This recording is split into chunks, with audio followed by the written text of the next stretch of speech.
Grandad. This is Democracy Now!, democracynow.org, the War and Peace Report. I'm Amy Goodman with Juan Gonzalez. Juan?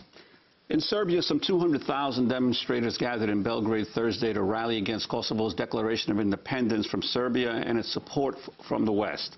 During the demonstration, around 1,000 protesters attacked the U.S. Embassy, smashing their way inside, throwing flares through the window and setting parts of the building on fire. One protester ripped the U.S. flag off its pole, while others waved the Serb flag from the balcony. At the time, there appeared to be no police protecting the embassy, but riot police eventually arrived, firing tear gas to disperse the crowd. The fires raged for half an hour, and when firemen finally managed to get inside the building, they found a charred body, which has not been identified, but is thought to be one of the protesters. Hospital officials said around 150 people were injured in the clashes. The attack on the embassy drew swift condemnation from Washington and the UN Security Council. White House spokesman Dana Perino described those responsible as thugs. Meanwhile, Serbia Foreign Minister Vuk Jeremic told Reuters, called it, quote, absolutely unacceptable, absolutely regrettable.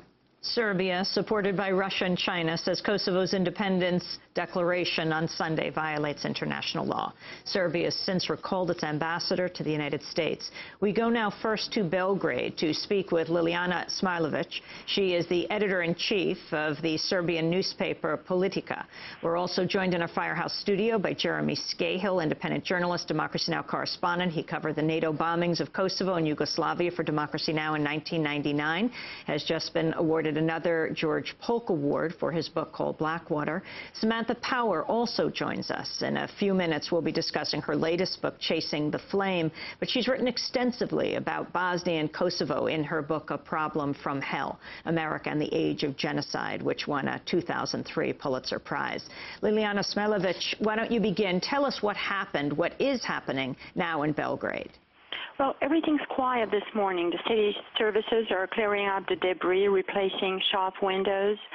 All the buildings are secure. No one expects anything like last night to happen again. But last night, some 1,000 people were, in some sense, allowed by the police to take over part of the U.S. Embassy and set it on fire. And there is a dead demonstrator whose identity has not yet been found because there's nothing to identify him by. The body is charred. And the government's reaction to the criticism it's received for failing to properly provide security for the embassy? Well, the government seems to be sincerely apologetic. At least that's the line the foreign minister has taken.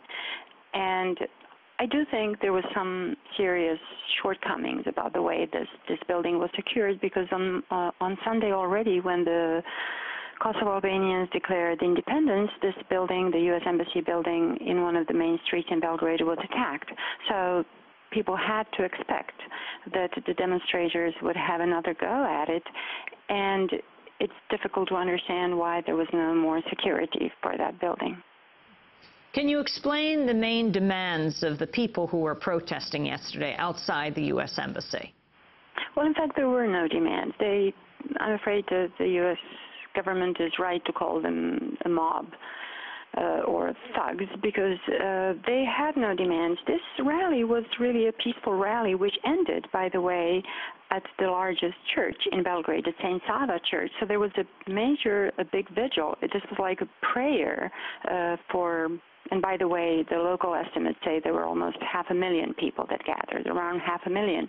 So this was a prayer with 500,000 people participating in it, but at the time of the prayer, some hundreds of people, or up to 1,000, went against the building. They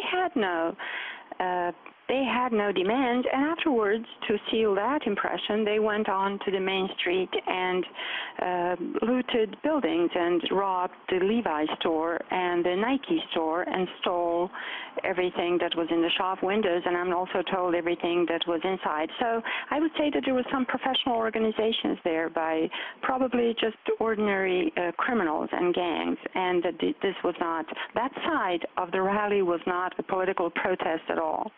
But obviously, but 500,000 people don't just appear on the streets. There had to be organizations that called the protest. Who were the main sponsors of the protest itself? It was the government of Serbia, but I would I have to point out that on Sunday, when some spontaneous protests erupted, the government seemed pretty unhappy about those protests, and the government issued a strong warning to people to wait and be patient, and the government said that they would call on a large rally of solidarity with the Serbian people in Kosovo, and they even delayed that rally until Thursday afternoon. And I think it was clear from the rhetoric that the government was hoping that by Thursday the passions would have cooled down a bit, and that there would be a possibility to hold a large rally where speeches, by the way, and I went to listen to the speeches, were not inflammatory speeches. There was no